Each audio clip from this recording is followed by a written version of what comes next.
Uma semana antes do meu aniversário, minha filha me disse: o melhor presente seria a sua morte. No dia seguinte, cancelei o financiamento da casa, saquei todas as economias e desapareci. O que deixei sobre a mesa dela realmente a destruiu. Se você é mãe, avó, ou conhece alguém que se sacrifica por filhos ingratos, precisa ouvir essa história até o final.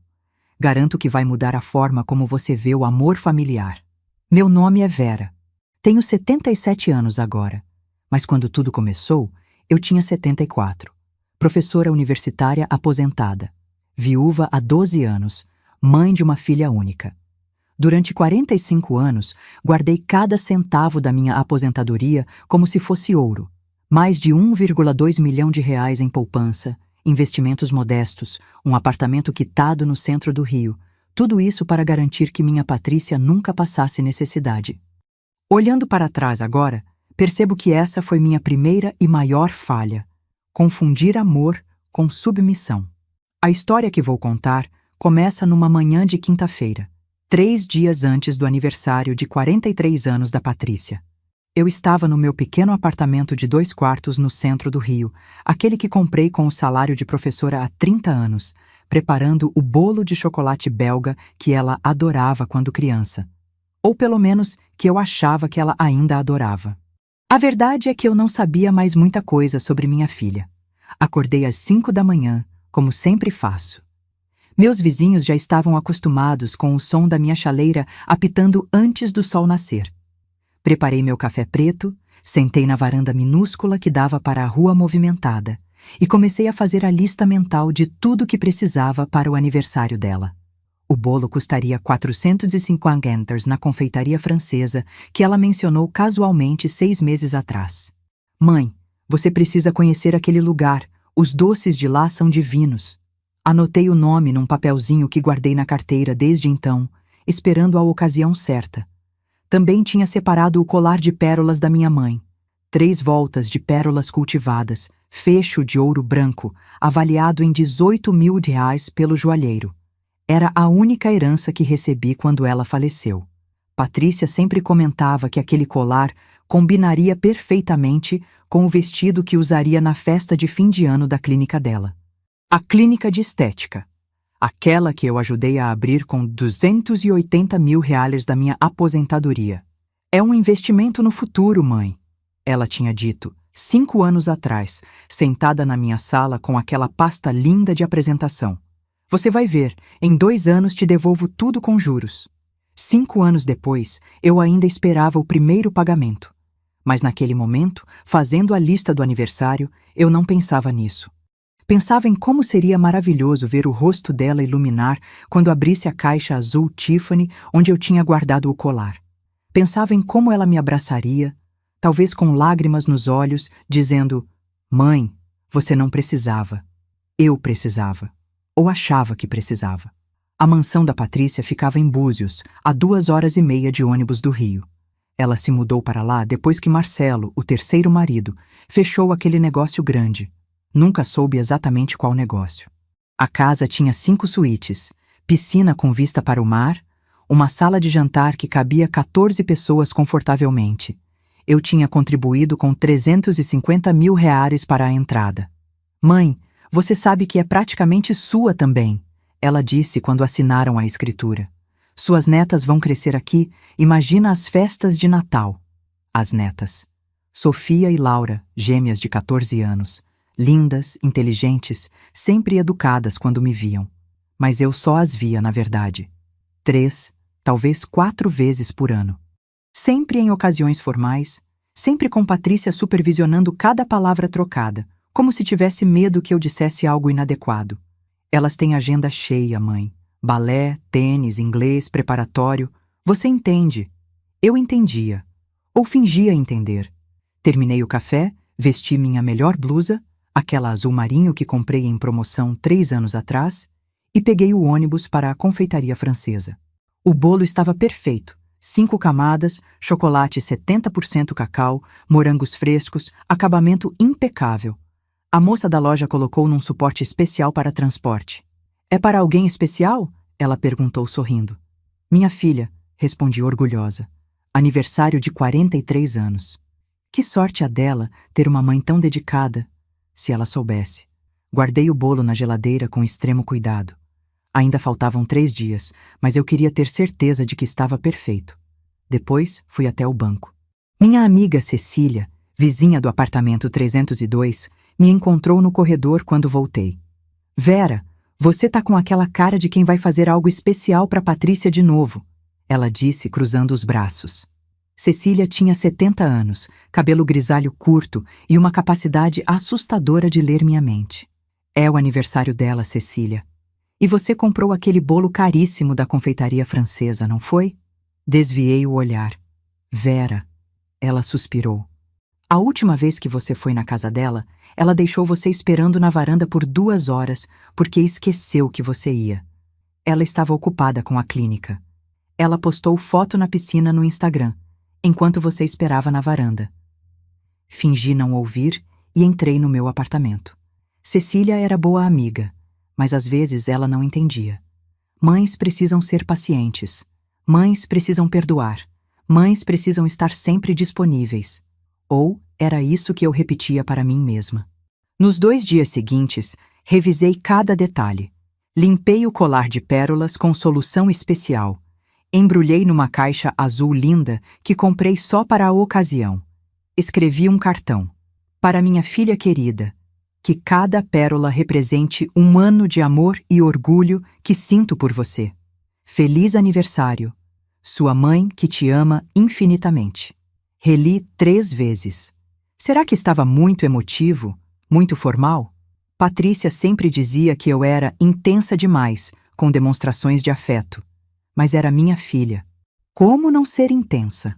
Na noite anterior ao aniversário, não consegui dormir. Fiquei imaginando a cena. Eu chegando na mansão, Patrícia abrindo a porta surpresa e feliz, os netos correndo para me abraçar, talvez até Marcelo sendo gentil por uma vez. Às 5 da manhã já estava pronta. Vesti meu melhor conjunto. Calça social preta, blusa de seda creme, os brincos de pérola pequenos que combinavam com o colar. Passei batom vermelho discreto. Olhei no espelho e vi uma mulher de 74 anos tentando parecer adequada para o mundo da filha rica. O ônibus para Búzios saía às 6h30. Peguei o táxi até a rodoviária carregando o bolo na caixa especial e a sacola com o presente. Outros passageiros olhavam curiosos. Aniversário? Perguntou uma senhora sentada ao meu lado. Da minha filha. Ela tem sorte. Eu sorri, mas senti um aperto no peito. Será que Patrícia achava que tinha sorte por me ter como mãe? Durante as 2h30 de viagem, fiquei olhando pela janela, vendo o rio dar lugar à estrada, depois as praias, depois as casas de veraneio caras. Cada quilômetro me levava mais perto da minha filha, mas também me fazia sentir mais distante de algo que eu não conseguia nomear. Quando o ônibus parou em Búzios, eram 10 da manhã. Peguei outro táxi até a mansão. O motorista assobiou impressionado ao ver o endereço. Bairro chique. Sua filha mora bem, hein? Ela trabalha muito, respondi automaticamente, embora não tivesse certeza de quando foi a última vez que vi Patrícia realmente trabalhando. O portão automático estava fechado. Toquei o interfone. Silêncio. Toquei de novo. Quem é? A voz de Patrícia irritada. Sou eu, filha, sua mãe. Pausa longa. Muito longa. Mãe? Você não me avisou que vinha. É seu aniversário, querida. Trouxe uma surpresa. Outro silêncio. Tá, espera aí. 5 minutos. 10 minutos. 15. Finalmente o portão se abriu. Entrei carregando minha sacola e o bolo, atravessando o jardim perfeitamente cuidado que eu tinha ajudado a pagar. A porta da frente estava entreaberta. Patrícia? Chamei, entrando. Ela apareceu na escada. Roupão de seda rosa, cabelo solto, sem maquiagem. Ainda linda aos 43 anos, com aquela pele impecável que sempre a caracterizou. Mas a expressão no rosto não era da expressão que eu tinha imaginado nos meus sonhos. Mãe, sério? 10 da manhã? Numa quinta-feira? Eu pensei que ficaria feliz. É seu aniversário. Ela desceu os degraus devagar, olhando para o bolo na minha mão como se fosse algo ofensivo. Você não acha que deveria ter pelo menos mandado uma mensagem antes de aparecer? Eu queria fazer surpresa. Surpresa. Ela riu, mas não foi uma risada alegre. Mãe, eu tenho uma vida, compromissos. Você não pode simplesmente aparecer achando que vou largar tudo. Engoli em seco. O bolo estava pesando nos meus braços. Trouxe seu favorito, chocolate belga, da confeitaria que você gosta. Ela olhou para o bolo, então para mim, e pela primeira vez vi algo nos olhos dela que me gelou. Aborrecimento puro. Eu não como doce há 3 anos, mãe. Estou fazendo low carb. Você não presta atenção em nada que eu falo. Senti minha garganta apertar. Eu não sabia. Claro que não sabia. Porque você vive no seu mundinho, achando que ainda sou aquela criança de 10 anos que adorava chocolate. Marcelo apareceu na sala de bermuda e camiseta. Olhou para mim, depois para Patrícia e voltou para o quarto sem dizer uma palavra. As meninas nem apareceram. Posso pelo menos deixar isso na cozinha? Perguntei, sentindo as lágrimas queimarem atrás dos olhos. Deixa no balcão, a empregada leva depois. A empregada. Aquela que eu ajudava a pagar com minhas transferências mensais de $2.500. Coloquei o bolo cuidadosamente no balcão da cozinha gigantesca, toda de mármore, com eletrodomésticos de inox. Ainda segurava a sacola com o presente. Também trouxe algo especial. Disse, tentando recuperar o momento, tentando fazer aquele dia ser o que eu tinha imaginado. Está aqui. Mas quando me virei, Patrícia já estava de costas, subindo a escada novamente. Mãe, preciso me arrumar. Tenho reunião às 2. Mas é seu aniversário. Ela parou no meio da escada, virou-se para mim, e o que disse em seguida ficaria gravado na minha alma para sempre. Mãe, sabe qual seria o melhor presente de aniversário que você poderia me dar? Meu coração acelerou. Talvez ela fosse pedir algo bonito. Talvez algo que finalmente me fizesse sentir necessária, importante. Que você desaparecesse da minha vida. De preferência morrendo. Aí eu finalmente teria paz. O silêncio que se seguiu foi ensurdecedor. Mas o que eu fiz nas 24 horas seguintes mudaria nossas vidas para sempre. E a dela, especialmente, nunca mais seria a mesma. Não lembro como saí daquela casa. Lembro de estar na cozinha, segurando a sacola com o colar de pérolas da minha mãe. Lembro do som dos saltos de Patrícia subindo a escada. Lembro do portão automático se fechando atrás de mim, com um clique definitivo. Mas não lembro de ter caminhado até o ponto de ônibus. De repente, eu estava sentada num banco de concreto rachado, debaixo de um sol escaldante de meio-dia, ainda segurando aquela sacola ridícula com laço de fita. Um casal de turistas passou rindo, tirando selfies. Uma criança passou de bicicleta. O mundo continuava girando, e eu tinha acabado de ouvir minha filha dizer que meu melhor presente seria morrer. Sabe aquele momento nos filmes quando o som fica abafado e tudo parece se mover em câmera lenta? Foi exatamente assim. Meu celular tocou na bolsa. Era Cecília. Não atendi. O ônibus para o Rio chegou 40 minutos depois. Entrei automaticamente, paguei a passagem, sentei na janela. A mesma senhora da manhã estava voltando também. E aí? Como foi a festa? Olhei para ela sem conseguir responder. Ela deve ter visto algo no meu rosto porque mudou de assunto rapidamente. Durante todo o trajeto de volta, uma única frase ecoava na minha cabeça. De preferência, morrendo. Não eram palavras ditas no calor da raiva. Patrícia estava calma. Estava lúcida. Aquilo não foi um ataque de estresse ou nervosismo. Foi uma sentença proferida com a naturalidade de quem pede café sem açúcar. Ela realmente queria que eu morresse. Quando cheguei no meu apartamento, eram quase 6 da tarde. Cecília estava na porta dela, claramente esperando. Vera, você tá bem? Te liguei 4 vezes. Estou bem, menti, procurando as chaves na bolsa com mãos trêmulas. Vera, você tá pálida.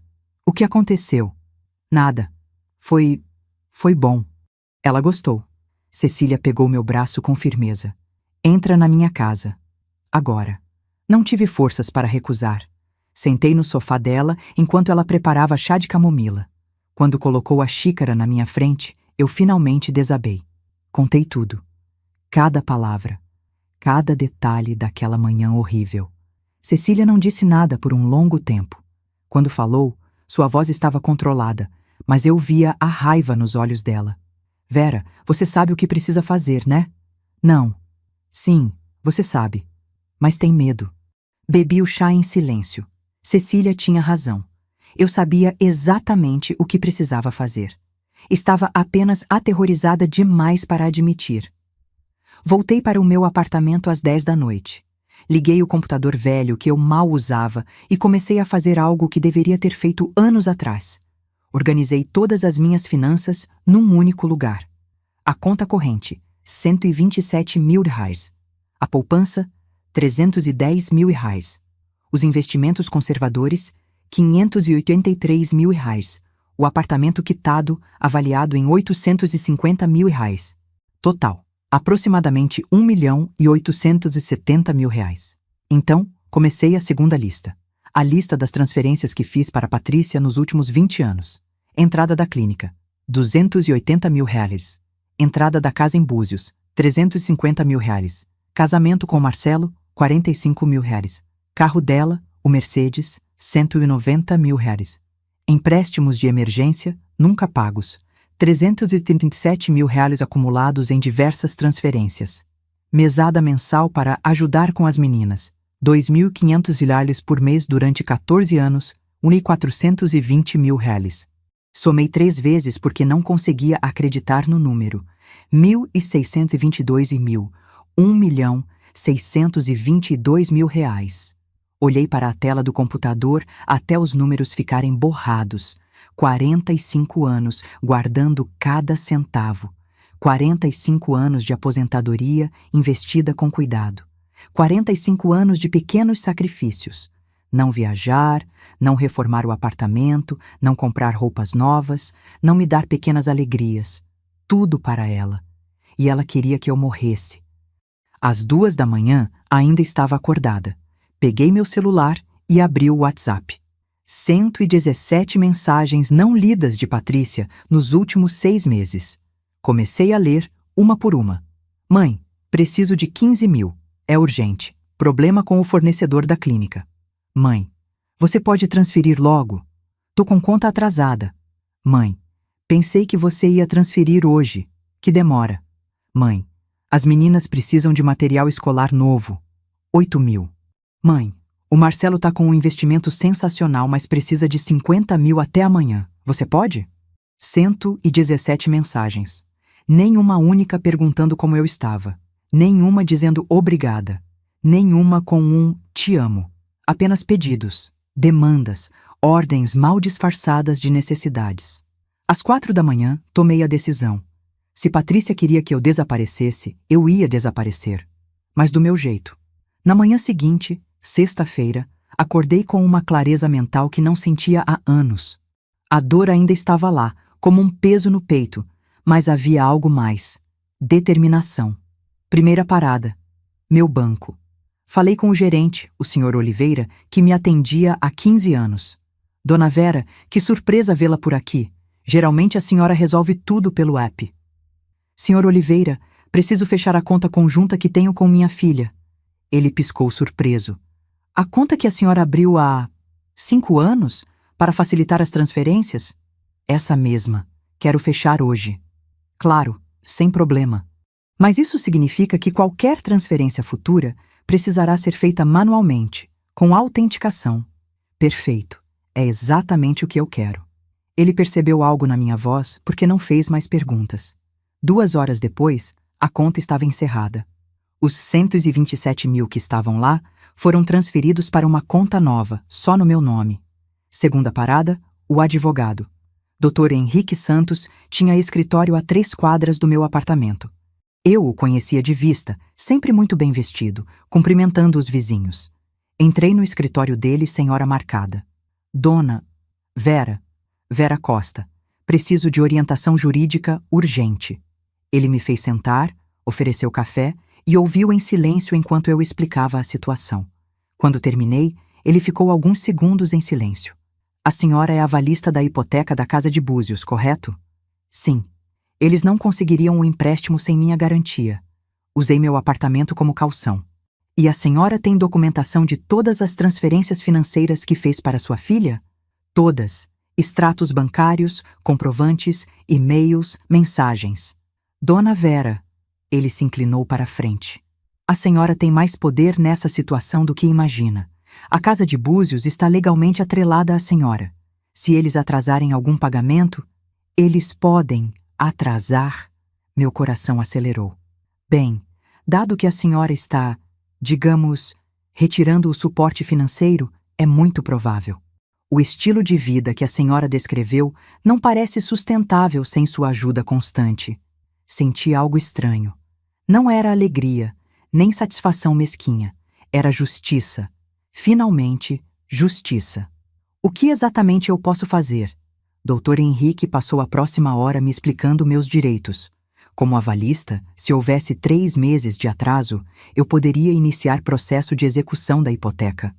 Eu recuperaria meu apartamento da caução e teria direito prioritário sobre qualquer valor da venda da casa. Mas vou ser franca com a senhora, ele disse, tirando os óculos. Isso pode se tornar muito feio. Sua filha provavelmente vai reagir mal. Mais mal do que desejar minha morte? Ele pareceu genuinamente chocado. Ela disse isso? Palavra por palavra. Então a senhora está fazendo a coisa certa.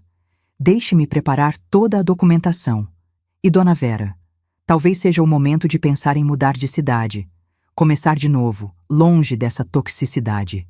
Mudar de cidade. A ideia era aterrorizante e libertadora ao mesmo tempo. Terceira parada, agência de viagens. Quando saí do escritório do Dr. Henrique, eram 4 da tarde. Passei em frente a uma agência pequena e, por impulso, entrei. Boa tarde, em que posso ajudar? A atendente era jovem, sorridente, cheia de energia. Eu quero ir embora. Ótimo, para onde? Praia, campo, exterior? Não, quero dizer, quero mudar de cidade, definitivamente. Ela piscou, mas rapidamente se recompôs. Entendo. Bem, nesse caso, temos parceria com imobiliárias em várias cidades do Brasil. Tem algum lugar específico em mente? Pensei por um momento. Onde eu sempre quis ir, mas nunca fui. Onde eu poderia recomeçar sem fantasmas do passado. Porto Alegre, disse, surpresa com minha própria resposta. Rio Grande do Sul. Não sei de onde veio aquela escolha. Talvez das revistas de viagem que eu folheava no consultório médico. Talvez das fotos lindas que via na internet. Talvez porque era longe o suficiente. A atendente abriu um sorriso enorme. Excelente escolha. Porto Alegre é linda e tem uma qualidade de vida incrível para pessoas da terceira idade. Deixa eu te mostrar algumas opções. Passei 2 horas lá. Olhei apartamentos, bairros, preços. Moinhos de Vento me chamou a atenção. Um bairro arborizado, charmoso, com comércio de qualidade e uma comunidade ativa de idosos. Quando saí da agência, tinha 3 imóveis agendados para visitar virtualmente na semana seguinte. Voltei para casa às 7 da noite. Cecília estava na porta dela novamente, dessa vez sem nem fingir que não estava me esperando. E então, você tá com aquela cara de quem fez algo grande. Contei tudo, cada passo, cada decisão. Quando terminei, ela me abraçou forte. Eu tô tão orgulhosa de você, Vera. Tão orgulhosa. Cecília, você acha que sou terrível? Ela é minha filha. Ela te desejou a morte, Vera. Morte. Você não deve mais nada para ela. Na verdade, ela que te deve. E não tô falando de dinheiro. Naquela noite, bloqueei o número de Patrícia e o de Marcelo no meu celular. Foi assustadoramente fácil. 1 toque, 2 toques, pronto. Anos de disponibilidade 24/7 terminaram em 3 segundos.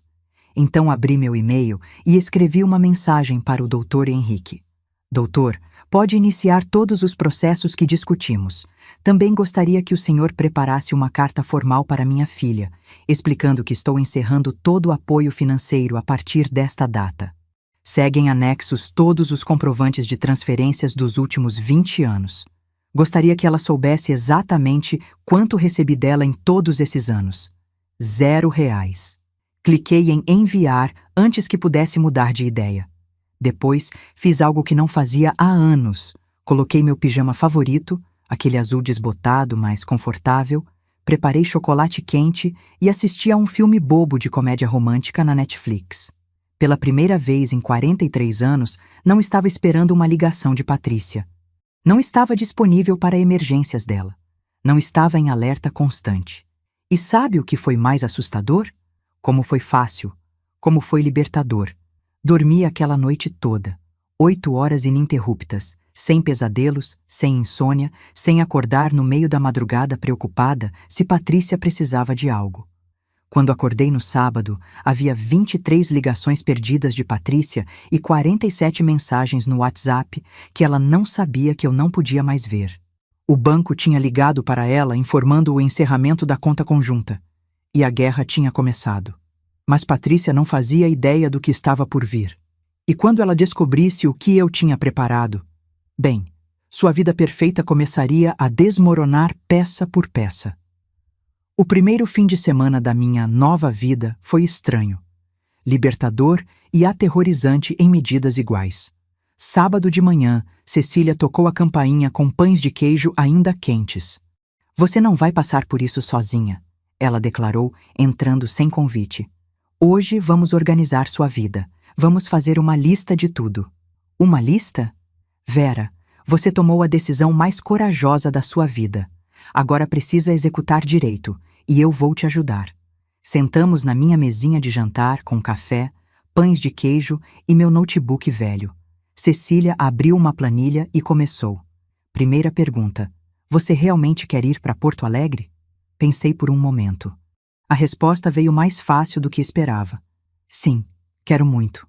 "Ótimo. Segunda pergunta: você tem medo de que Patrícia apareça aqui?" Meu estômago embrulhou. "Ela não faria isso." "Vera." Cecília me olhou séria. "Você acabou de fechar a torneira de dinheiro. Ela vai aparecer." Tinha razão, claro. Patrícia apareceria. Provavelmente gritando, chorando, manipulando. Então preciso sair do Rio logo. Exato. Terceira pergunta: e se ela tentar te declarar incapaz? Dizer que você tá senil, que precisa de curador, essas coisas? Olhei para Cecília assustada. Não tinha pensado nisso. Ela faria isso? Pelo que você me contou, pelo tanto de dinheiro envolvido? Vera, ela vai tentar tudo. O fim de semana foi passado, organizando minha defesa como se eu estivesse entrando em guerra. Porque, de certa forma, estava. Dr. Henrique me ligou no sábado à tarde. "Dona Vera, preparei a carta como pediu. Mas sugiro algo a mais. Vamos fazer uma avaliação médica e psicológica completa, com laudo oficial em cartório. Assim, quando sua filha tentar questionar sua capacidade mental, e ela vai tentar, você tem documentação irrefutável." "Isso é caro?" "Dona Vera, com todo respeito, a senhora tem 1,8 milhão em patrimônio. Isso custa R$ 3.500. É um investimento em sua autonomia." Ele marcou tudo para segunda-feira. Avaliação médica pela manhã, psicológica à tarde, cartório terça-feira. Domingo foi dedicado a começar a separar minhas coisas. Abri o armário e percebi que 90% das minhas roupas eram antigas, desgastadas, fora de moda. Tinha economizado em tudo, inclusive em mim mesma, durante décadas. "Sabe o que você vai fazer segunda?" Cecília apareceu de novo. "Depois das avaliações, você vai comprar roupas novas. Vai no shopping e compra pelo menos 5 looks completos. Você vai começar sua nova vida linda e precisa se sentir linda." "Cecília, isso é fútil." "Não é fútil. É importante. Você passou 45 anos se vestindo como se não merecesse beleza. Acabou." Segunda-feira chegou. A avaliação médica foi na clínica do Dr. Roberto Santos, um geriatra renomado que Dr. Henrique tinha indicado. "Dona Vera, vamos fazer uma série de exames físicos e cognitivos, ok? É procedimento padrão. Fiz testes de memória, coordenação, raciocínio lógico. Respondi questionários sobre minha rotina, saúde mental, hábitos. O Dr. Roberto foi gentil, mas profissional. A senhora está em excelente forma para 74 anos, ele disse no final. Pressão ótima, cognição perfeita, nenhum sinal de demência ou declínio mental. Na verdade, suas respostas nos testes foram acima da média para sua faixa etária. O senhor pode colocar isso por escrito? Já estou preparando o laudo completo. Será registrado em cartório amanhã. A avaliação psicológica foi mais intensa. A doutora Mariana, uma psicóloga especializada em idosos, fez perguntas profundas sobre minha vida, meus relacionamentos, minhas decisões recentes. Dona Vera, posso fazer uma observação pessoal? Ela disse no final. Claro. A senhora está fazendo a coisa mais saudável que poderia fazer. Cortar um relacionamento abusivo, mesmo sendo com uma filha, é um ato de amor próprio. E sua lucidez mental é cristalina. Na verdade, muitas pessoas na sua situação permanecem na negação. A senhora teve coragem de enxergar a verdade. Senti as lágrimas queimarem. Eu sou má mãe por fazer isso? Não. A senhora é uma mãe que finalmente está se escolhendo. E isso não te faz má, te faz humana.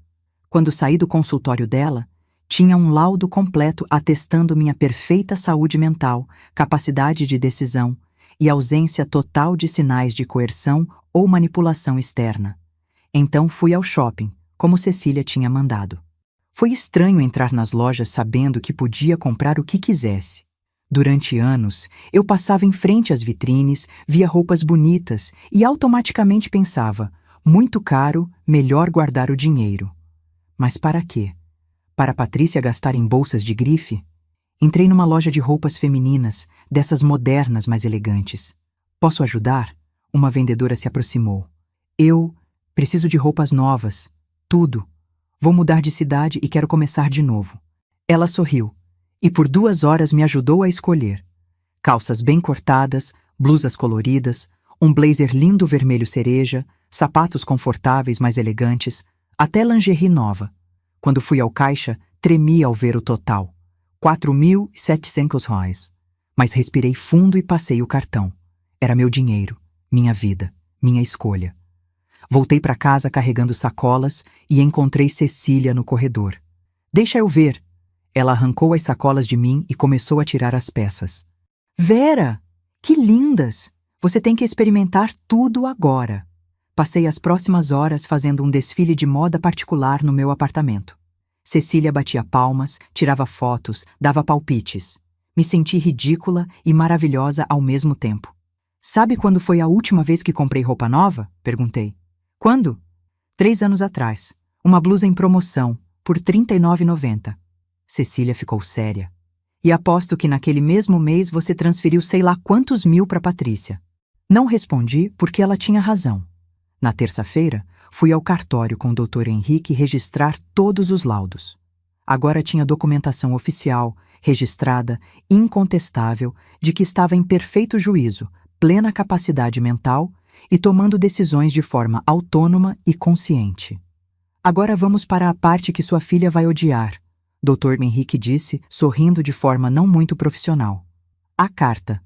A carta que ele tinha preparado era uma obra-prima de frieza jurídica. Lia assim: A senhora Patrícia Monteiro Costa. Venho por meio desta comunicar formalmente as seguintes decisões, tomadas de forma livre, consciente e em pleno gozo de minhas faculdades mentais, conforme laudos médico e psicológico anexos, registrados em cartório. 1. Estou encerrando todo e qualquer apoio financeiro à senhora, a partir da data desta carta. 2. A conta bancária conjunta foi encerrada no dia 20/20/2024. 3. Como avalista da hipoteca de sua residência em Búzios, informo que não farei mais nenhum aporte financeiro para cobrir parcelas ou débitos. 4. Anexo a esta carta o histórico completo de todas as transferências financeiras realizadas ao longo de 20 anos, totalizando R$ 1.622.000, R$ 1.622.000. Destaco que nenhum valor foi jamais devolvido. 5. Solicito que não tente entrar em contato comigo. Esta decisão é definitiva. Atenciosamente, Vera Maria Costa.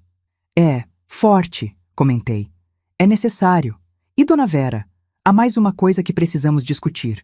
O quê? O apartamento da senhora. Quando planeja vender? Não tinha pensado nisso ainda. Eu não sei. Preciso vender? Bem, a senhora disse que quer se mudar para Porto Alegre. Esse apartamento vale 850 mil. Imagino que queira esse capital para comprar algo lá e ainda ter reserva. Ele tinha razão. Era lógico. Mas vender o apartamento significava cortar o último laço físico com o Rio, com minha vida antiga. Vou pensar, disse. Naquela noite, liguei para a agência de viagens. Tinha visto um apartamento em Moinhos de Vento que me encantou. 2 quartos, varanda espaçosa, numa rua arborizada linda. Custava 680 mil reais. Quero fazer uma visita presencial, disse. Posso ir semana que vem? Claro, vou organizar tudo. Quanto tempo pretende ficar? Não sei. Talvez não volte. Houve uma pausa do outro lado. Entendo. Vou te ajudar a organizar tudo então. Hospedagem, visitas a imóveis, até contatos de empresas de mudança. Nos dias seguintes, organizei tudo com uma eficiência que me surpreendeu. Talvez fossem os 40 anos de carreira como professora universitária. Eu sabia planejar, organizar, executar projetos complexos. Só nunca tinha aplicado essa habilidade à minha própria vida. Coloquei o apartamento à venda na quinta-feira.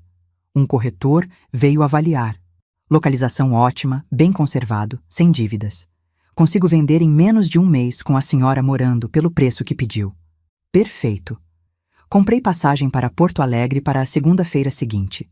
Cecília ia comigo. Não vou deixar você fazer essa jornada sozinha, ela insistiu, e sempre quis conhecer o Sul. Na sexta-feira à noite, 1 semana e 1 dia depois de ouvir Patrícia desejar minha morte, eu estava no meu apartamento fazendo uma lista mental de tudo que tinha mudado. Conta conjunta, encerrada, bloqueio dos números, feito, laudos médicos, registrados em cartório, carta formal, enviada, chegaria na casa de Patrícia no sábado, apartamento à venda, passagem para Porto Alegre comprada, mudança organizada e a parte mais surpreendente, eu me sentia bem. Assustada, sim, mas também leve, de uma forma que não sentia há décadas. Cecília apareceu com vinho. Última sexta-feira no Rio como a velha Vera, ela disse, servindo 2 taças. Segunda-feira, você começa como a nova. Brindamos. Por recomeços, por coragem, por finalmente me escolher. Você acha que ela vai tentar me procurar antes de eu ir? Perguntei. Vera, a carta chega amanhã de manhã. Ela vai surtar completamente. Vai tentar te ligar e ver que tá bloqueada. Vai vir aqui, com certeza. E se ela vier? Não abre a porta. Se ela insistir, chama a polícia. Dr. Henrique deixou tudo preparado, lembra? Tínhamos até um documento de medida preventiva pronto, caso Patrícia tentasse algo. Fui dormir naquela noite me sentindo estranhamente calma. Uma tempestade estava vindo, eu sabia. Mas pela primeira vez na vida, eu estava preparada. E mais importante, eu tinha escolhido essa tempestade. Não estava sendo vítima dela. Estava criando ela. Mas quando Patrícia recebesse aquela carta no sábado de manhã, sua reação seria pior do que eu imaginava. E o que ela faria em seguida testaria todos os limites da minha nova determinação. Sábado amanheceu cinza no Rio. Acordei às 6, como sempre, mas com um peso no estômago. A carta chegaria na casa de Patrícia entre 9 e 10 da manhã. Eu sabia porque paguei por entrega expressa com confirmação de recebimento. Cecília chegou às 8 com café da manhã. Hoje você não fica sozinha, ela anunciou. Vou ficar aqui o dia todo se precisar. Às 9h47, meu celular, que eu tinha deixado desbloqueado só para ver se ela tentaria ligar do número de outra pessoa, começou a tocar. Número desconhecido. Não atendi. 5 minutos depois, outro número. Então outro. Cecília olhou o telefone. Ela tá surtando. Às 10h23, a campainha do apartamento tocou. 3 toques longos, insistentes. Dona Vera, entrega para a senhora. Olhei pelo olho mágico. Era o porteiro do prédio. Pode deixar na porta, seu Antônio, por favor. Tem uma moça aqui dizendo que é sua filha. Ela quer subir. Meu coração disparou. Cecília se levantou imediatamente. Não deixe ela subir, seu Antônio. Falei pelo interfone. Não tenho autorização para visitas hoje. Mas ela está dizendo que é urgente, que a senhora está doente. Seu Antônio, a senhora está bem. Cecília pegou o interfone. É Cecília, Do 302. Não deixe ninguém subir. Se ela insistir, chame a polícia. Silêncio do outro lado. Então, tá bom, dona Cecília. Mas a campainha tocou de novo. E de novo. E de novo. Patrícia estava apertando todos os apartamentos, tentando que alguém abrisse o portão. Isso é assédio, Cecília disse, pegando o telefone. Vou ligar para o Dr. Henrique. As próximas 2 horas foram um pesadelo. Patrícia ficou na porta do prédio gritando. Consegui ouvir mesmo do 5º andar. Mãe, eu sei que você tá aí. Você não pode fazer isso. Vizinhos começaram a abrir as janelas. Alguns desceram para ver o escândalo. Você não pode me abandonar. Você é minha mãe. Cada grito era uma facada. Mas eu me segurei. Dr. Henrique chegou em 40 minutos com uma medida judicial na mão. Se ela não sair, vou chamar a polícia. Ele disse pelo interfone para Patrícia. Quem é você? Onde está minha mãe? Sou o advogado da dona Vera. E ela não quer contato com a senhora. Sugiro que se retire. Advogado? Ela está sendo manipulada. Minha mãe não faria isso sozinha. Doutor. Henrique olhou para mim. Ela vai tentar te declarar incapaz. Eu avisei. A polícia chegou às 13h. 2 policiais conversaram com Patrícia na rua. Ela chorava, gesticulava, apontava para o prédio. Um dos policiais subiu ao meu apartamento. A senhora é Vera Costa? Sou. A senhora está sendo coagida ou mantida contra sua vontade? Não, oficial. Estou em meu apartamento voluntariamente. Apenas não desejo contato com minha filha. Ela diz que a senhora está doente, que precisa de cuidados. Dr. Henrique entregou os laudos. Oficial, aqui estão avaliações médica e psicológica, registradas em cartório de 3 dias atrás. Dona Vera está em perfeita saúde mental e tomando decisões de forma autônoma. O policial leu os documentos, acenou com a cabeça. Entendo. Vou orientar sua filha a se retirar. Se ela insistir, pode ser enquadrada por perturbação da ordem. Quando o policial desceu, ouvi mais gritos abafados. Então, silêncio. Olhei pela janela discretamente. Patrícia estava sendo colocada numa viatura. Eles vão só levá-la embora, Dr. Henrique explicou. Não vão prender, mas fica o registro. Quando finalmente ficou silencioso, eram quase 3 da tarde. Cecília me fez comer algo. Você está tremendo. Eu não esperava isso. Vera, você cortou 1,6 milhão de reais. Esperava o quê? Que ela ia aceitar de boa? Ela tinha razão. Mas ouvir minha filha gritar na rua, sendo levada pela polícia, foi horrível. Você ainda acha que está fazendo a coisa certa? Cecília perguntou. Pensei nas palavras que Patrícia gritou. Você é minha mãe. Como se isso me obrigasse a ser abusada eternamente. Sim, ainda acho. Naquela noite, abri meu e-mail. Tinha mensagem do banco. Alguém tinha tentado acessar minha conta 5 vezes com senha errada. A conta tinha sido temporariamente bloqueada por segurança. Patrícia. Liguei no banco imediatamente, mudei todas as senhas, ativei a autenticação de 2 fatores. Doutor, Henrique ligou às 8 da noite. Dona Vera, preciso te contar uma coisa. Patrícia foi à Defensoria Pública hoje à tarde. Meu estômago embrulhou. Para quê? Ela entrou com uma solicitação de curatela. Está alegando que a senhora está com demência, que precisa de tutor legal, que as decisões recentes são claramente fruto de manipulação ou doença mental. Senti a sala girar. Ela pode fazer isso? Ela pode tentar, mas vai perder. Temos os laudos, Dona Vera. E eles são recentes e categóricos. Nenhum juiz vai declarar a senhora incapaz com essa documentação. E se ela conseguir algum médico para dizer que eu estou doente? Não funciona assim. Vai ter que passar por nova avaliação, dessa vez judicial, e eu vou estar presente. Ela não tem chance. Quanto tempo até isso ser resolvido? Algumas semanas, talvez 2 meses, 2 meses, 2 meses de ansiedade, de Patrícia tentando provar que eu estava louca. E se ela aparecer de novo? Já tenho medida protetiva pronta. Se ela aparecer de novo, vai ser presa de verdade. Mas, Dona Vera, sugiro fortemente que acelere sua mudança para Porto Alegre. Quanto mais longe, melhor. Passei aquela noite sem dormir. Cada barulho no corredor me fazia pular. Esperava Patrícia aparecer de novo, gritar, bater na porta, mas não apareceu. Domingo foi pior. O silêncio era ensurdecedor. Cecília passou o dia comigo de novo. Assistimos filmes sem prestar atenção. Comemos sem sentir o gosto. Você ainda quer ir amanhã? Ela perguntou. Mais do que nunca.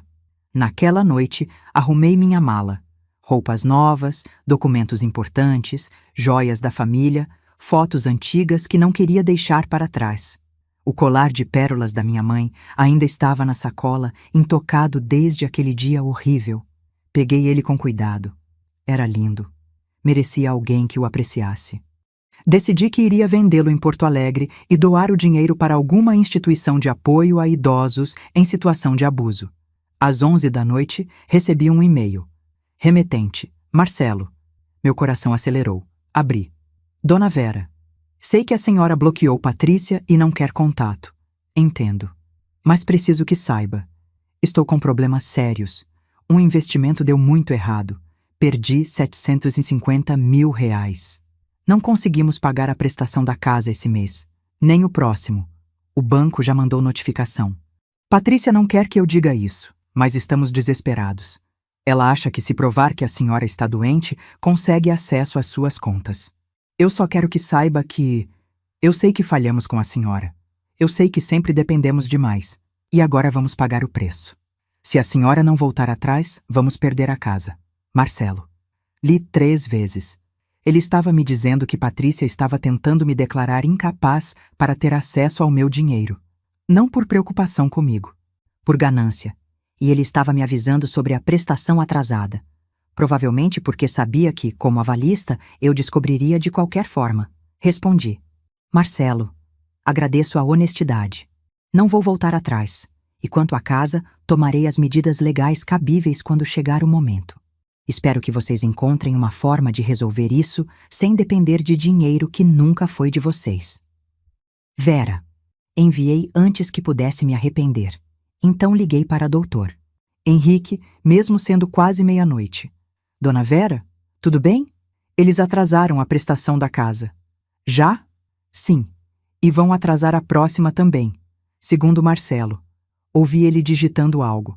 Ótimo. Quer dizer, não é ótimo, mas... Tecnicamente, em 3 prestações atrasadas, podemos iniciar a execução. A senhora tem certeza que quer seguir com isso? Pensei em Patrícia gritando na rua, na solicitação de curatela, nos 1,6 milhão que ela sugou de mim sem um obrigada. Absoluta certeza.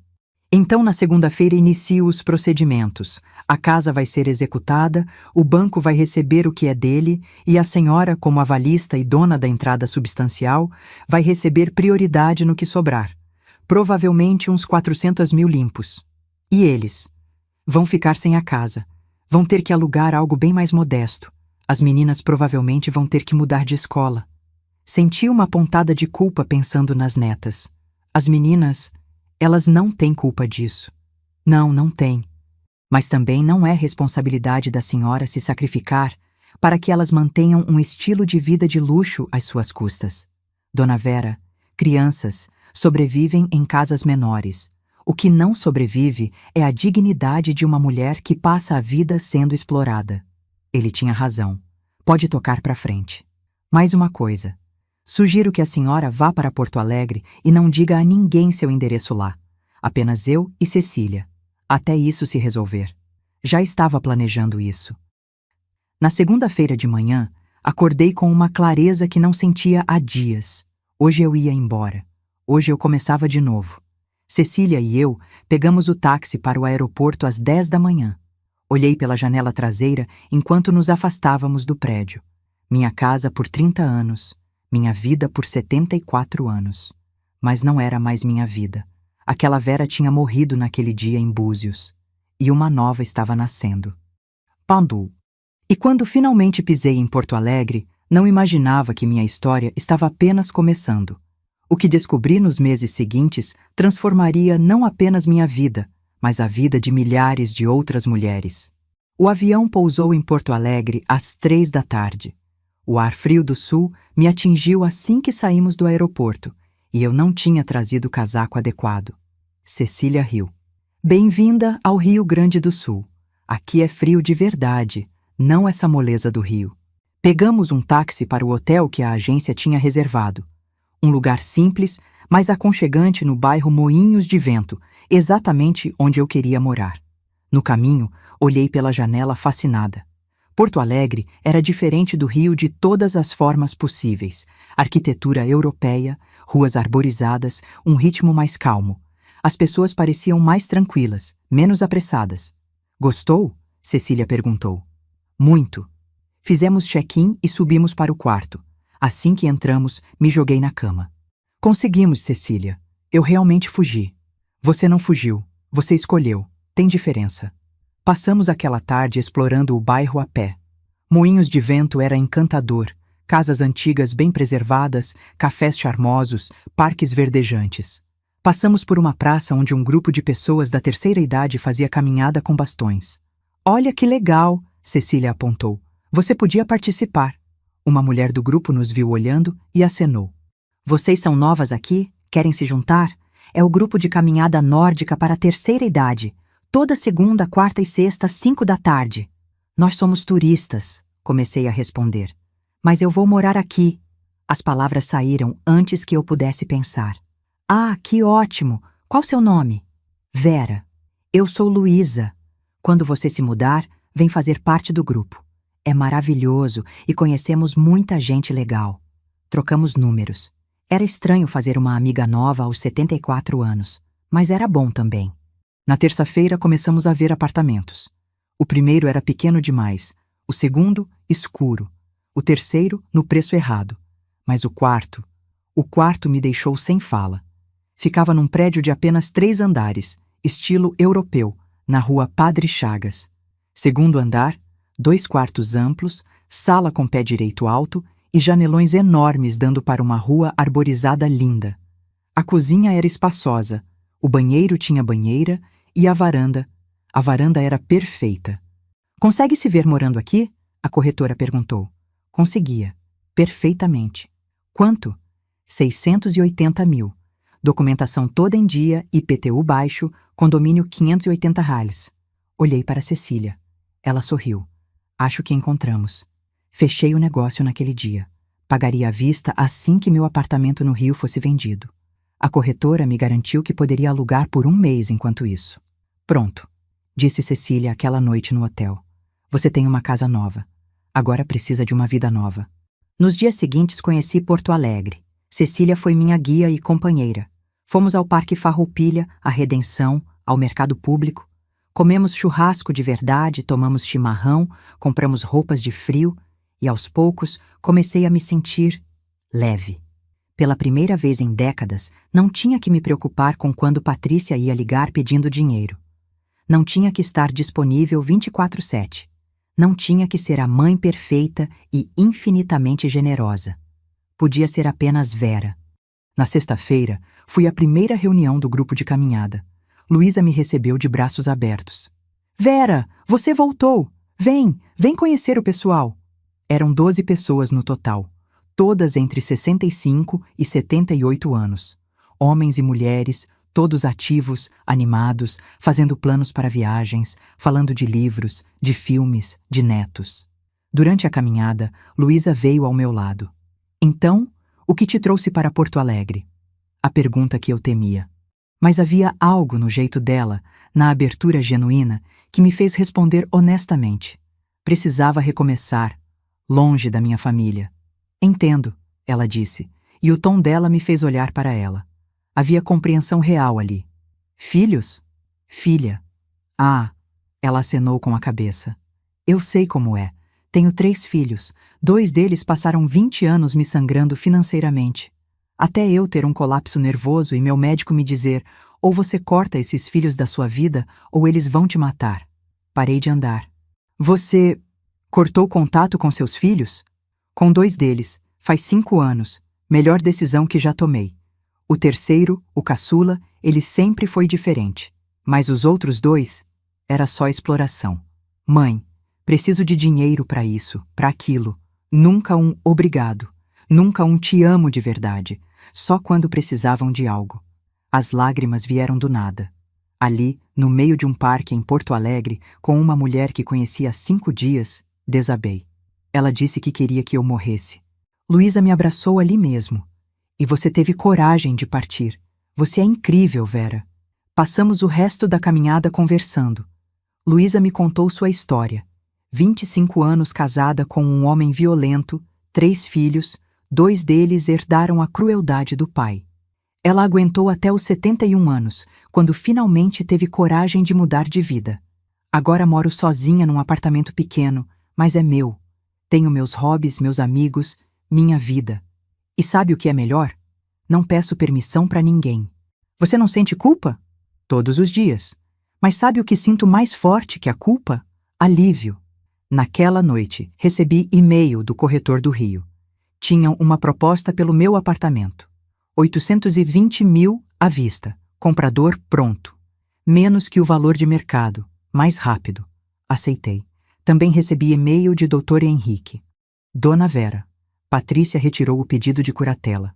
Provavelmente porque percebeu que não tinha chances. Quanto à casa de Búzios, já estão com 3 prestações atrasadas. Posso iniciar a execução quando quiser. Aguardo seu sinal. Dr. Henrique. Olhei para aquele e-mail por muito tempo. Uma parte de mim, a mãe que fui por 43 anos, queria dar mais uma chance. Esperar. Acreditar que Patrícia mudaria. Mas então lembrei dela gritando, preferivelmente morrendo. Lembrei dos 1,6 milhão. Lembrei de cada humilhação, cada pedido disfarçado de ordem, cada obrigada que nunca veio. Respondi. Dr. Henrique, pode iniciar. Vera.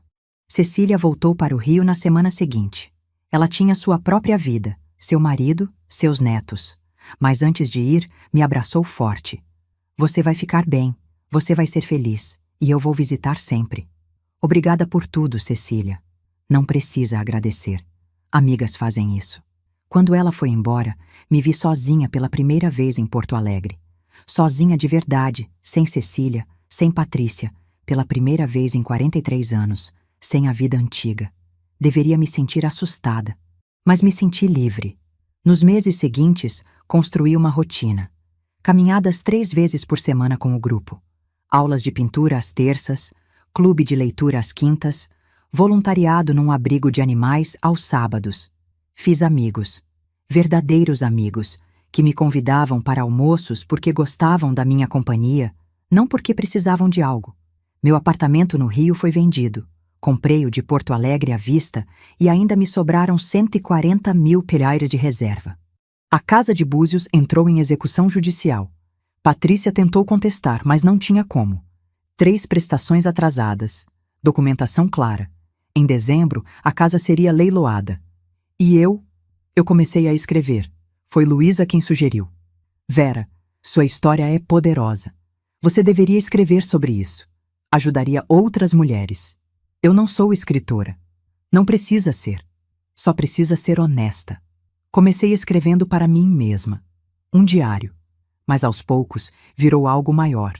A história da minha vida, do abuso emocional, da coragem de partir. Chamei de Como Desaparecer e Renascer, minha jornada de libertação aos 74 anos. Um dia, mostrei para Luísa. Ela leu e chorou. Vera, você precisa publicar isso, sério. Ninguém vai querer ler. Você tá louca? Milhares de mulheres vivem exatamente o que você viveu. Estão presas por medo, por culpa, por aquela ideia de que mãe tem que aguentar tudo. Seu livro pode libertar elas. Eu não acreditava muito. Mas com a ajuda de Luísa, formatei o manuscrito e mandei para algumas editoras pequenas. Para minha surpresa, 3 responderam interessadas. Em janeiro, 6 meses depois de chegar em Porto Alegre, assinei contrato de publicação. Em fevereiro, uma jornalista local me convidou para uma entrevista num canal de YouTube que falava sobre superação na terceira idade. Dona Vera, sua história precisa ser ouvida. Você toparia? Topei, com o coração na boca. A entrevista foi ao ar em março. Durou 45 minutos.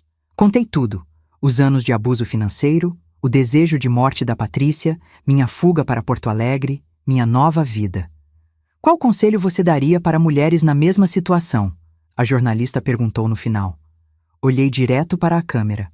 Que você não deve nada a ninguém só porque é mãe. Que amor verdadeiro não exige autodestruição. Que nunca é tarde para escolher você mesma. E que desaparecer da vida de quem te machuca não é fraqueza. É a forma mais pura de amor próprio. A entrevista tinha 23 visualizações quando terminamos de gravar. 3 dias depois, tinha 2 milhões. Uma semana depois, 10 milhões. Meu e-mail explodiu. Mensagens de mulheres de todo o Brasil contando suas histórias, pedindo conselhos, agradecendo por eu ter dado voz ao silêncio delas. E então, algo inesperado aconteceu. Recebi um e-mail de Marcelo. O que Marcelo escreveu naquele e-mail não só confirmou minhas piores suspeitas, mas também revelou algo sobre Patrícia que eu jamais poderia imaginar. O e-mail de Marcelo chegou numa quinta-feira de manhã, quando eu estava tomando café na varanda do meu apartamento em Porto Alegre. Já eram quase 6 meses desde que saí do Rio. Meu livro estava em fase final de revisão, a entrevista no YouTube continuava viralizando e pela primeira vez em décadas eu me sentia completa. O assunto do e-mail era simplesmente: preciso que você saiba a verdade. Meu estômago embrulhou.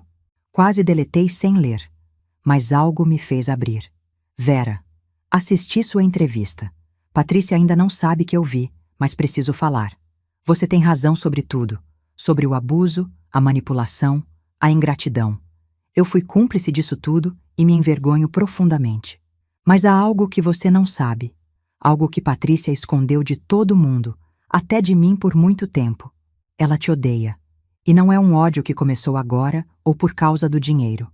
É um ódio antigo, visceral, que ela carrega desde adolescente. Eu descobri isso há 3 anos, numa briga feia que tivemos. Ela estava bêbada e disse coisas que me fizeram ver quem ela realmente é. Ela te culpa pela morte do seu pai. Disse que você foi uma mãe sufocante, que não deixava ele viver, que o estresse de ter que te suportar causou o infarto dele. Ela também te culpa por ela nunca ter sido alguém importante.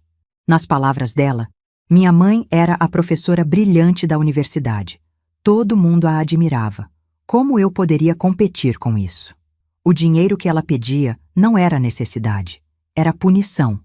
Na cabeça dela, você devia a ela, por ter tido uma carreira de sucesso enquanto ela apenas era dona de uma clínica. Por ter sido amada pelo pai dela mais do que ela foi, por existir e ser melhor do que ela. Quando você cortou o dinheiro, ela não ficou desesperada, ficou furiosa, como se você tivesse quebrado as regras de um jogo que ela achava que controlava. Estou te contando isso porque você merece saber que não foi nada que você fez. Você foi uma mãe incrível. Eu vi isso. As meninas veem isso. Patrícia, que é doente. A casa foi leiloada ontem. Vamos nos mudar para um apartamento alugado de 2 quartos. As meninas estão arrasadas, mas vão se adaptar. Patrícia não sabe que escrevi isso. Se souber, vai me matar.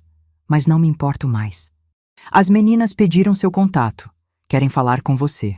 Mandei junto deste e-mail uma carta que elas escreveram. Você não me deve perdão, mas quero que saiba. Você fez a coisa certa. E eu admiro sua coragem. Marcelo. Li 3 vezes, com as mãos tremendo tanto que o café derramou na mesa. Ela me odiava. Sempre me odiou. E eu tinha passado 43 anos implorando por um amor que nunca existiu. Abri o anexo. Era uma carta escrita à mão, claramente digitada depois. Querida vovó Vera, somos nós, Sofia e Laura. Papai contou a verdade sobre tudo. Contou sobre o dinheiro, sobre as coisas que mamãe fez, sobre como você foi embora. A gente entende tudo agora. Mamãe sempre falava mal de você quando você não estava. Dizia que você era intensa, sufocante, carente. Mas quando precisava de dinheiro, fingia que amava você. A gente sempre achou estranho. Porque nas poucas vezes que te vimos, você foi a avó mais carinhosa do mundo. Sempre trouxe presentes pensados, sempre perguntou de verdade como estávamos, sempre olhava nos nossos olhos quando falávamos. Mamãe nunca faz isso. Assistimos sua entrevista escondidas. Mamãe não sabe. Choramos muito. porque você não merecia nada daquilo. Queremos que saiba que amamos você, de verdade. E queremos conhecer você de verdade também. Sem mamãe no meio, sem mentiras, sem falsidade. Podemos te ligar, podemos te visitar um dia. Papai disse que mora em Porto Alegre agora. Com amor, suas netas que te amam de verdade, Sofia e Laura. PS. Papai disse que você vendeu o colar da bisavó. Ficamos tristes porque mamãe sempre disse que ia ser nosso um dia. Mas entendemos por quê. E achamos lindo que doou o dinheiro para ajudar outras avós. PPS. Mamãe perdeu a clínica também. Não conseguiu pagar as contas sem seu dinheiro. Ela está revoltada, mas não arrependida. Acho que nunca vai se arrepender de verdade. Chorei como não chorava desde o dia em que ouvi Patrícia desejar minha morte. Mas não eram lágrimas de dor. Eram de validação, de alívio, de amor. Minhas netas me amavam, de verdade. Sempre amaram. Respondi o e-mail de Marcelo. Marcelo, obrigada por sua honestidade. Sei que não foi fácil. Claro que as meninas podem entrar em contato. Meu número é número. Elas podem me ligar quando quiserem. E Marcelo, espero que você encontre forças para construir uma vida melhor para você e para elas. Longe da toxicidade de Patrícia. Vera. Então respondi para as meninas, através do e-mail do Marcelo. Minhas queridas Sofia e Laura, recebi sua carta e chorei de felicidade. Saber que vocês me amam é o maior presente que poderia receber. Claro que podem me ligar, podem me visitar. Minha porta estará sempre aberta para vocês, sempre. E não se preocupem com o colar. Objetos vão e vêm. O que importa é o amor verdadeiro. E esse vocês sempre tiveram e sempre terão. Com todo o meu amor. Vovó Vera. 2 horas depois, meu telefone tocou. Número desconhecido de Rio de Janeiro. Atendi com o coração acelerado. Vovó? A voz de Sofia. Eu teria reconhecido em qualquer lugar. Minha filha? É você? Sou eu. E a Laura tá aqui também. Tô no Viva Voz. Vovó. Laura. A gente estava com tanta saudade. Conversamos por 2 horas. Elas contaram sobre a escola nova, sobre os amigos, sobre a mudança para o apartamento menor. Contaram que Patrícia estava deprimida e raivosa, culpando todo mundo menos ela mesma. Ela te odeia ainda mais agora. Sofia disse, com uma tristeza que me partiu o coração. Porque você ficou famosa e ela não. Famosa?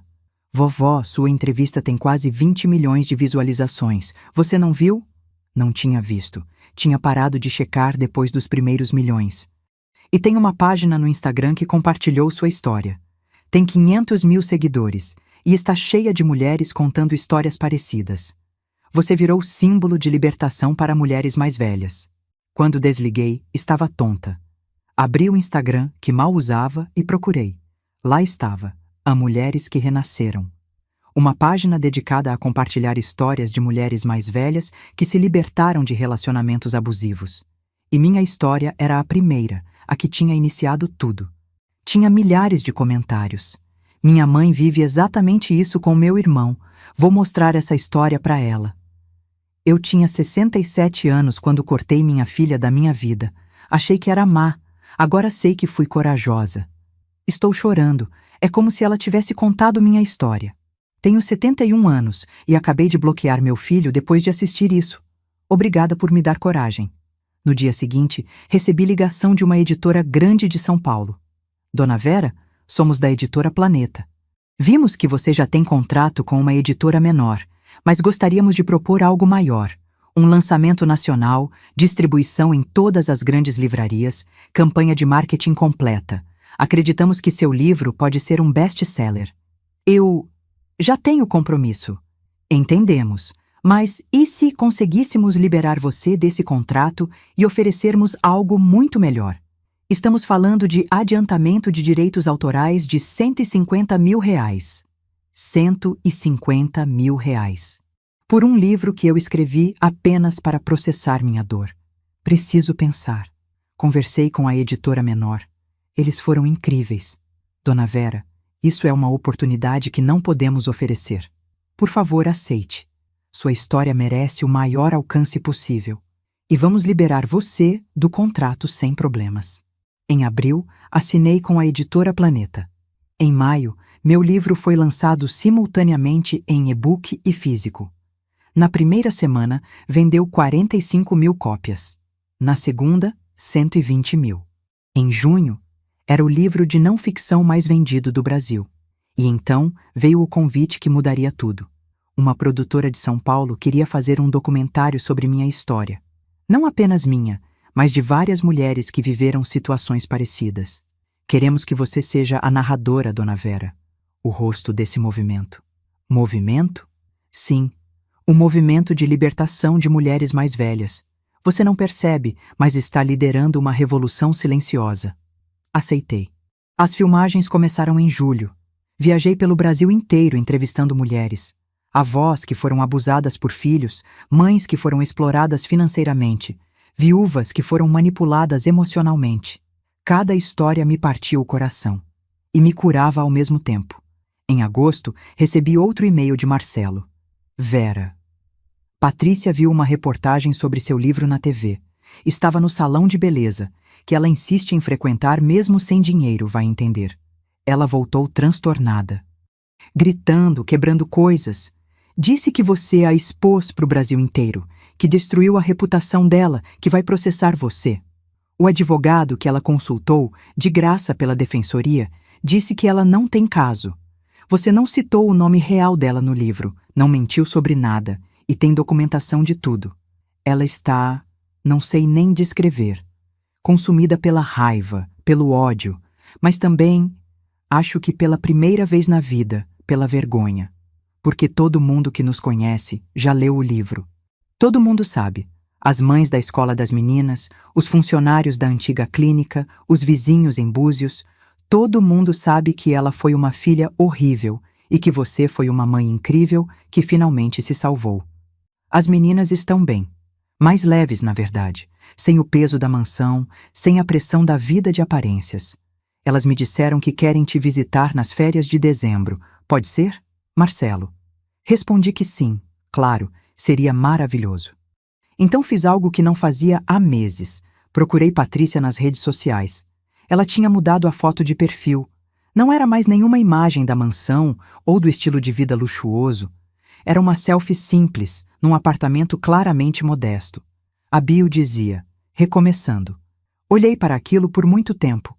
Senti pena. Não, tristeza? Talvez. Mas principalmente senti distância, como se estivesse olhando a vida de uma estranha, porque era isso que Patrícia tinha se tornado para mim. Uma estranha que um dia foi minha filha. Em setembro, o documentário foi lançado na Netflix. Chamava-se Renascer aos 70, Mulheres que se Libertaram. Estreou no top 10 do Brasil. E no dia seguinte, recebi um e-mail que não esperava. De Patrícia. O que ela escreveu naquele e-mail me surpreendeu de uma forma que eu jamais imaginei. Mas minha resposta, essa eu havia ensaiado por meses, nas noites em que não conseguia dormir. O e-mail de Patrícia chegou numa segunda-feira de manhã. Eu estava preparando chimarrão, tinha me tornado uma gaúcha de carteirinha, quando notificação apareceu no celular. Assunto: não espero que leia, mas preciso escrever. Meu primeiro instinto foi deletar, mas Luísa, que estava tomando café comigo, disse: leia, não por ela, por você, para ter certeza absoluta de que tomou a decisão certa. Abri. Mãe, já escrevi este e-mail 47 vezes. Apaguei todas, mas essa vez preciso enviar, mesmo sabendo que provavelmente não vai ler. Assiste ao documentário. Todas as vezes que você aparece na tela, não consigo respirar direito. Não porque você me expôs. Você não fez isso, fui eu mesma. Mas porque pela primeira vez na minha vida estou vendo você de verdade. Não como a mãe que estava sempre disponível para ser usada, mas como Vera. Uma mulher incrível, forte, brilhante. E percebo que nunca te conheci. Nunca quis conhecer. Você perguntou no documentário: quando foi que minha filha começou a me odiar? Eu sei a resposta. E Marcelo estava certo quando te contou. Comecei a te odiar quando tinha 14 anos. Quando minhas amigas da escola falavam das mães delas, donas de casa que viviam para elas, e eu tinha que dizer que minha mãe era professora universitária, que tinha artigos publicados, que era admirada. Eu queria uma mãe comum.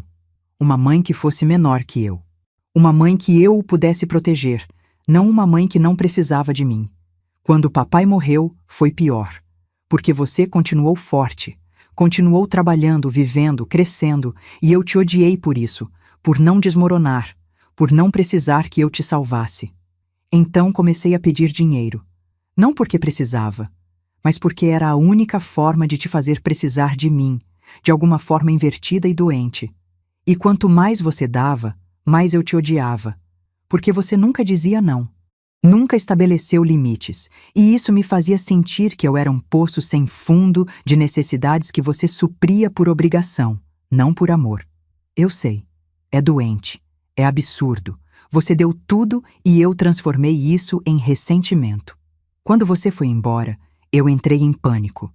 Não pela casa ou pelo dinheiro, mas porque pela primeira vez, você tinha me abandonado. Eu tinha sido abandonada. E não consegui lidar com isso. Tentei te declarar incapaz não porque achava que estava doente, mas porque se você estava doente, então não era culpa minha. Não era porque você finalmente tinha acordado e visto quem eu realmente era. Perdi tudo. A casa, a clínica, o respeito de todo mundo. Até Marcelo me olha com decepção agora. Minhas filhas têm vergonha de mim. E sabe o pior? Mereço. Tudo. Vi você no documentário falando com aquelas mulheres. A gentileza nos seus olhos, a sabedoria nas suas palavras, a força que você irradia. E pensei, eu poderia ter tido isso. Eu poderia ter tido a melhor mãe do mundo ao meu lado, me ensinando a ser forte como você, me mostrando o que é amor de verdade. Mas eu escolhi o ódio, a manipulação, a crueldade. Não estou pedindo perdão, não mereço. Não estou pedindo que volte ou que me dê outra chance. Estou apenas reconhecendo. Pela primeira vez na vida, estou olhando no espelho e vendo o monstro que me tornei. Comecei terapia. Não por você. Por mim. E porque minhas filhas merecem uma mãe melhor do que tiveram até agora. Seu livro, sua entrevista, o documentário, tudo isso me mostrou algo que nunca quis ver. Eu sou exatamente o que você disse que nunca quer ser. Alguém que confunde amor com posse, que confunde família com propriedade. Você está feliz agora. Vi nas suas fotos, nos seus olhos quando fala no documentário. E eu estou feliz por você, de verdade. Também estou aprendendo que ser mãe não é diferente de ser filha. É sobre respeito, gratidão, limites, amor verdadeiro. E eu falhei em todos esses pontos. As meninas vão te visitar em dezembro. Estou feliz por isso. Elas merecem conhecer quem você realmente é. E eu estou aprendendo a viver com as consequências dos meus atos. Talvez um dia eu seja uma pessoa melhor. Talvez não. Mas pela primeira vez estou tentando. Não espero resposta. Não mereço. Apenas queria que soubesse. Você estava certa. Sobre tudo. Patrícia. Li o e-mail 3 vezes. Luísa estava em silêncio ao meu lado. E então? Ela finalmente perguntou. E então nada, respondi fechando o e-mail. Não vou responder. Nunca? Não sei. Talvez um dia. Mas não agora. Agora isso não é sobre ela. É sobre mim. Luísa acenou com a cabeça, compreendendo. A verdade é que o e-mail de Patrícia não me fez sentir vitoriosa ou justificada. Me fez sentir triste. Triste por tudo que poderia ter sido, e não foi. Triste pela filha que fantasiei ter e nunca tive. Triste pelos anos que perdi tentando ganhar um amor que nunca existiu, mas também me fez sentir completa, porque agora eu sabia. Não tinha sido nada que fiz. Não tinha sido falha minha, era dela. Sempre foi. E esse conhecimento, por mais doloroso que fosse, era libertador. Salvei o e-mail numa pasta. Talvez um dia eu respondesse. Talvez nunca. E estava ok com ambas as possibilidades, porque minha vida não girava mais em torno de Patrícia. Outubro chegou com a primavera gaúcha em flor. Porto Alegre estava linda, os jacarandás roxos cobrindo as calçadas. Meu livro tinha vendido 890.000 cópias. Os direitos haviam sido vendidos para Portugal e estava sendo traduzido para espanhol. O documentário tinha ganho um prêmio de melhor produção nacional sobre questões sociais. Mas mais importante que tudo isso, eu tinha construído uma vida. Tinha amigos verdadeiros. Luísa e eu éramos praticamente inseparáveis, fazendo caminhadas, indo a shows, viajando para vinícolas no interior. Tinha hobbies, pintura, leitura, voluntariado. Tinha até começado aulas de italiano, porque sempre sonhei em ir à Itália e agora, finalmente, tinha dinheiro e liberdade para isso. Tinha minhas netas. Sofia e Laura me ligavam toda semana. Mandavam fotos, contavam segredos, pediam conselhos. O relacionamento delas comigo estava crescendo, real e verdadeiro, sem Patrícia no meio filtrando tudo. E tinha paz. Paz verdadeira, pela primeira vez em décadas. Em novembro, aconteceu algo inesperado. O Ministério das Mulheres me convidou para ser porta-voz de uma campanha sobre violência financeira contra idosos, especialmente mulheres. Dona Vera, sua história representa milhares de mulheres silenciadas. Queremos que você seja a voz delas. Aceitei. A campanha foi lançada no dia 25 de novembro, Dia Internacional de Combate à Violência contra a Mulher. Meu rosto estava em outdoors, pelo Brasil inteiro, com a frase: Amor verdadeiro não sangra. Violência financeira é violência. Recebi mais de 50.000 mensagens naquela semana. Mulheres agradecendo. Mulheres contando suas histórias. Mulheres pedindo ajuda.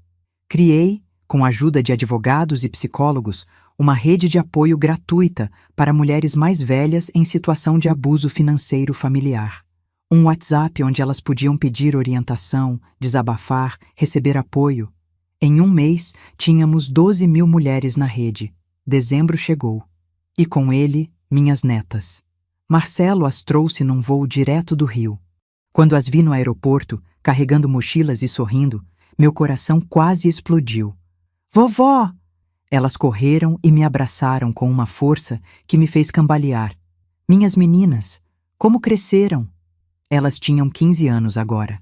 Mais altas, mais maduras, mas ainda com aquele brilho nos olhos que me lembrava quando eram pequenas. Marcelo ficou ali, meio sem graça. Vera, obrigado por recebê-las. Marcelo, elas são minhas netas, sempre serão bem-vindas. Ele acenou, os olhos marejados, e foi embora. Os 5 dias que Sofia e Laura passaram comigo foram mágicos. Mostrei Porto Alegre inteira para elas. Fomos ao Parque Farroupilha, ao gasômetro, ao mercado público. Comemos churrasco, tomamos chimarrão, elas odiaram, rimos muito, compramos bugigangas nas feirinhas. Mas mais importante, conversamos, de verdade. Vovó, Sofia disse uma noite enquanto tomávamos chocolate quente na minha varanda. Posso te fazer uma pergunta? Claro, meu amor. Você odeia a mamãe? A pergunta me pegou de surpresa. Laura parou de mexer no chocolate, esperando minha resposta. Pensei com cuidado antes de falar. Não, Sofia, não odeio. Ódio requer energia, presença, investimento emocional, e eu não tenho mais nada disso para dar para sua mãe. Mas você ainda ama ela? Laura perguntou baixinho. Eu amo a filha que achei que tinha. A filha que imaginei que ela poderia ser. Mas a Patrícia real? A pessoa que ela escolheu se tornar? Essa eu não conheço. E não posso amar alguém que não conheço. Isso te faz triste? Sofia insistiu. Me fazia, muito, mas agora me faz livre. Passei 43 anos tentando ganhar o amor de alguém que não tinha amor para dar. Desperdicei décadas da minha vida. Mas sabe o que descobri? Elas balançaram a cabeça. Que eu tenho amor, muito amor. E esse amor não precisa ser desperdiçado com quem não o valoriza. Pode ser dado para pessoas que realmente importam, como vocês duas. Sofia começou a chorar. Laura também. E nós 3 nos abraçamos ali, na varanda, debaixo das estrelas de Porto Alegre. A gente te ama, vovó. Sofia soluçou. A gente sempre te amou. Eu sei. E vocês não fazem ideia de quanto isso significa para mim. A mamãe tá diferente agora. Laura comentou depois, quando já estávamos mais calmas. Mais quieta, pensativa. Às vezes a gente pega ela olhando suas fotos no Instagram. Ela não sabe que a gente vê. Ela vai ficar bem, eu disse, mais para elas do que por realmente acreditar nisso. Cada um precisa fazer sua própria jornada. No último dia delas, em Porto Alegre, fizemos um piquenique no Parque Farroupilha. Luísa se juntou a nós, junto com outras amigas do grupo de caminhada. Vovó, Laura disse, olhando ao redor. Você é feliz aqui? Olhei para as árvores, para meus amigos rindo, para minhas netas ao meu lado, para a vida que construí do 0 aos 74 anos.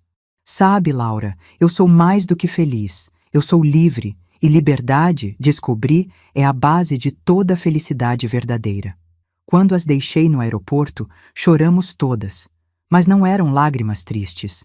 Eram lágrimas de amor verdadeiro, o tipo de amor que não exige autodestruição. Vamos voltar nas férias de julho? Sofia perguntou. Minha porta estará sempre aberta. E vovó? Laura abraçou meu pescoço. Obrigada por não desistir de você. Porque se você tivesse desistido, nunca teríamos conhecido quem você realmente é. Aquelas palavras me acompanharam no caminho de volta para casa. 3 anos depois, estou aqui, na minha varanda em Porto Alegre, olhando as folhas de outono caírem na Padre Chagas. Tenho 77 anos agora. 3 anos desde que cheguei nesta cidade. Meu livro vendeu mais de 2 milhões de cópias. Virou best-seller em Portugal e na América Latina. Os direitos foram vendidos para uma produção de série da HBO. A rede de apoio que criei tem agora mais de 50 mil mulheres. Ajudamos centenas delas a se libertarem de situações de abuso. Temos advogados voluntários, psicólogos, assistentes sociais. Salvamos vidas. Fui convidada para palestrar em universidades, conferências, eventos sobre direitos dos idosos. Viajei pelo Brasil inteiro, conheci mulheres incríveis, ouvi milhares de histórias. E em cada história via um pouco da minha. Via a dor, a culpa, a crença de que mãe tem que aguentar tudo. E via também a centelha de coragem esperando para ser acesa. Minhas netas me visitam a cada 3 meses. Nosso relacionamento é forte, real, construído sobre verdade e respeito mútuo. Elas estão com 18 anos agora, prestes a entrar na universidade. Inteligentes, corajosas, nada como a mãe delas. Marcelo se divorciou de Patrícia há 1 ano. Ele me escreveu dizendo que finalmente teve coragem de se libertar também. As meninas moram com ele agora. De Patrícia sei pouco. Algumas coisas chegam até mim através das meninas. Ela trabalha como gerente numa clínica de estética, não mais dona. Mora sozinha num apartamento pequeno. Continua em terapia. Sofia me disse que ela guarda meu livro na mesa de cabeceira. Lê e relê, deixa notas nas margens. Mas nunca me escreveu de novo. E eu não sei se um dia vou responder aquele e-mail. Não sei se um dia haverá reconciliação ou se é possível perdoar completamente. Mas aprendi que não preciso saber. Não preciso ter todas as respostas. Não preciso consertar tudo. Às vezes, o ato mais corajoso não é lutar, é partir. É escolher a paz sobre o conflito. É escolher você mesmo sobre a culpa. Nesta manhã de outono, recebo um e-mail. É de uma mulher de 68 anos, de Curitiba. Ela escreve: Dona Vera, li seu livro e chorei cada página. Meu filho me sangra financeiramente há 15 anos. Sempre achei que era meu dever como mãe, mas seu livro me mostrou que amor não é autodestruição. Hoje, pela primeira vez em décadas, disse não a ele. Estou com muito medo, mas também me sinto mais viva do que nunca. Obrigada por me ensinar que nunca é tarde para renascer. Leio e sorrio, porque é por isso que tudo valeu a pena. Não pela fama, não pelo dinheiro, que doei grande parte para instituições de apoio a idosos. Não pela vingança, mas porque minha dor virou propósito. Minha história virou esperança. Minha coragem virou permissão para milhares de outras mulheres se escolherem também. Respondo o e-mail. Querida, o medo é normal, mas sabe o que é mais assustador do que mudar? Continuar igual. Continue forte, continue se escolhendo. E lembre-se, você não está sozinha. Então abro meu diário. Sim, ainda escrevo, agora em outro livro que será lançado em breve, e começo a escrever. Hoje, acordei grata. Não pelo que tenho, embora tenha muito, mas pela mulher que me tornei. Pela coragem que encontrei quando achei que não tinha mais nada a perder. Se pudesse voltar no tempo e falar com aquela Vera de 74 anos, segurando um bolo de 450 e um colar de pérolas, chorando na cozinha de Patrícia, Eu diria, vai doer. Vai doer mais do que você imagina. Haverá noites que você vai questionar tudo, dias em que a culpa vai te sufocar, momentos em que vai querer voltar atrás. Mas não volte, porque do outro lado dessa dor existe uma vida que você nem imagina. Existe liberdade, existe paz, existe você, finalmente se conhecendo de verdade. Existe amor verdadeiro, não o tipo que exige que você morra aos poucos, mas o tipo que te faz florescer. E existe propósito, um propósito tão grande que sua dor vai virar cura para milhares. Então respire fundo, segure firme e parta. Desapareça do lugar que te mata e renasça no lugar que te salva. É isso que eu diria. E é isso que digo para você, que está lendo isso agora, se sentindo presa, sufocada, culpada por querer partir. Parta. Escolha você. Porque amor verdadeiro, seja de filho, de mãe, de qualquer pessoa, nunca exige autodestruição. E se exige, não é amor, é abuso disfarçado de dever familiar. Hoje, aos 77 anos, vivo numa cidade que escolhi, num apartamento que comprei, cercada de pessoas que me amam de verdade. Acordo sem medo, durmo sem culpa, vivo sem ter que pedir permissão. Perdi minha filha no processo? Talvez. Ou talvez eu nunca a tenha tido de verdade e apenas finalmente aceitei essa realidade. Mas ganhei a mim mesma. E isso, descobri, vale mais do que qualquer outra coisa. Fecho o diário e olho pela janela. Luísa está chegando para a nossa caminhada matinal. Hoje à tarde tenho reunião com a rede de apoio. À noite, jantar com amigas. Amanhã, videoconferência com um grupo de mulheres em Portugal que querem criar uma versão da rede por lá. Minha vida é cheia. Minha vida é minha. E pela primeira vez em 74 anos, eu não estou disponível 24/7 para ninguém, exceto para mim mesma. Se essa história tocou você, se você conhece alguém vivendo o que vivi, compartilhe. Não para me dar views ou likes, mas porque pode salvar uma vida. Porque em algum lugar, neste exato momento, existe uma mulher de 70, 75, 80 anos achando que é tarde demais para recomeçar. Achando que tem que aguentar porque é mãe, porque é família, porque sempre foi assim. E ela precisa saber, não é tarde, nunca é tarde. Renascer não tem idade. Libertação não tem prazo de validade. Eu sou a prova viva disso.